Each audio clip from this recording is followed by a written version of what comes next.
Hey guys, it's Clay here, and welcome to my new filming area in my room. So today I thought I would share with you guys a piece of writing that I wrote for school this year that ended up being very meaningful to me. And it's about how I find beauty in myself. So here we go.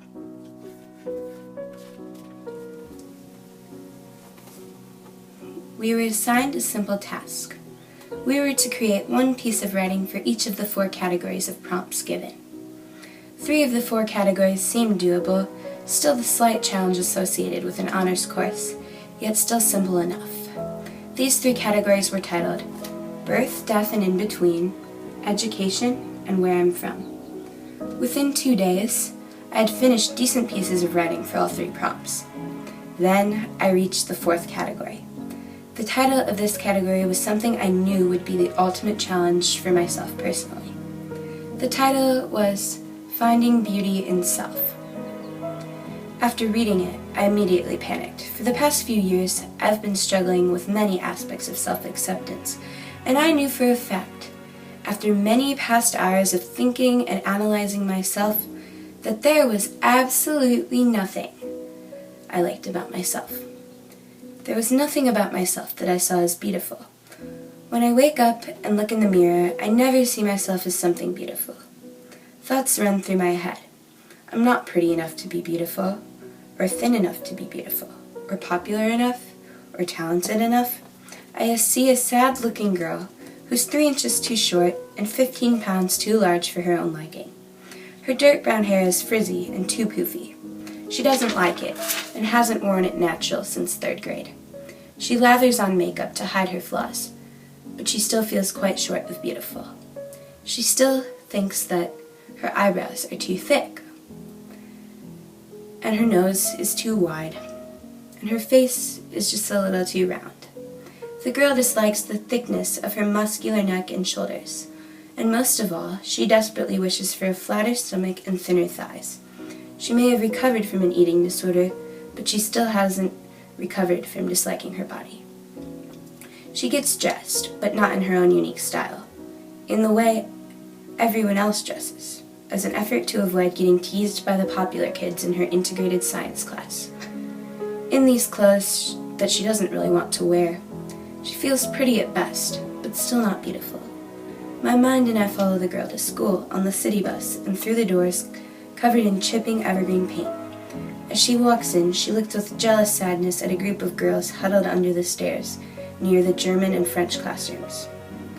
These girls are widely known as the most popular girls in school. This girl had always wanted to be popular, with a raw desire.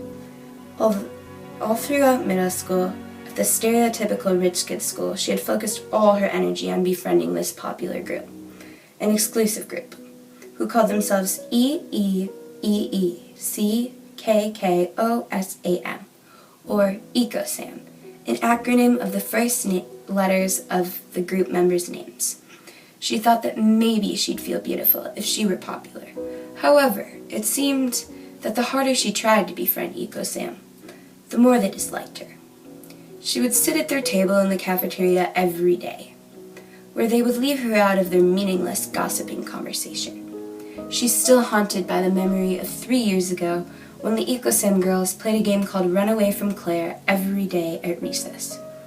And also by the time when her family was bankrupt and one of the girls told her that maybe if she wasn't so poor, she could afford basketball sneakers and then she wouldn't suck at basketball. And then there was the time that she could barely repeat, when one of the EcoSam girls shot spitballs at her and told her that because she had 2 dads, she was from a family of faggots, and that's why she didn't dress nicely. She also recalls the many times that she hid in the bathroom, for an entire day sometimes, skipping all of her classes just so that she didn't have to be in class laughed at and lonely, as well as all of the antics and pranks she pulled with the intention of getting kicked out of school. That's how bad it was showing up at the private Catholic school each day. She was even willing to get expelled just to leave. She remembers the amazing feeling of finally graduating middle school and no longer trying to be friends with the popular girls anymore. But even though she'd stopped trying to befriend them, she still didn't stop wanting to take part in the popular lifestyle. She takes her phone out of her pocket now.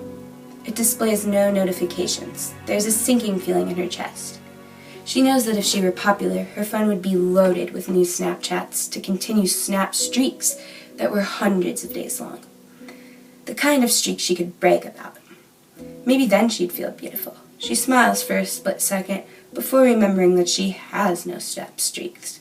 She feels lame for letting something this insignificant bother her, but it just does. She hurries to class as the last bell rings. It's honors history and there's a test. She dislikes being in honors, but both her parents were valedictorians, and they pressure her to be perfect. Her mom scolds her for getting a 93% on her test after school that day, and tells her that she'll never be as smart as her sister Anna. Well, maybe she doesn't say it, but she definitely implies it. The girl hurries upstairs, mascara smudging her cheeks as she cries from a day that was awful. She thinks to herself, maybe if I were smart, I'd feel beautiful. She wipes off her makeup for the night, still wishing she were someone else, anyone else. She gets ready for bed, and as she lays in the pitch-black darkness, she thinks about her future. In the future, she wants to become a famous YouTuber. She wants to share her story and inspire people far and near. Most of all, she wants to feel beautiful and feel comfortable with herself. And then she realizes that there is something beautiful about herself. And even though it's just one thing, it's still something. The beauty she sees is not in her current self, but it's found in her future self, found in her current hopes and dreams that will lead her to her goal. I am beautiful because I will do whatever it takes to achieve my goal. My goal of YouTube fame, my goal of inspiring others, and my goal of self-acceptance. Thank you for giving me this assignment. This is the first time I've ever found something beautiful in myself in at least 5 years, and it's a great feeling. I didn't finish writing this entire assignment, but I guess it's to be continued, just like my life and my story and my journey of finding beauty in myself and making my dreams come true. So, thank you guys for listening. The end. Alright, so that was my piece of writing about finding beauty in myself. I would like to thank you guys so much for helping me. You guys help me so much by watching my videos. You help my biggest dreams come true, and I'm beyond thankful for that. I'm so happy that I could trust you guys to share my piece of writing with you, and I hope you enjoyed it or learned something about me. So make sure to like this video, comment below, comment like videos you'd like to see me do this summer. I have so much time on my hands, and I'll most definitely make them for you. I'll give you credit for your ideas, so that's cool and stuff, right? And also make sure to subscribe. I'm going to be making new videos all summer long. So, I mean, that's fun too. So, anyway, thank you guys so much for watching and supporting everything I do. Bye!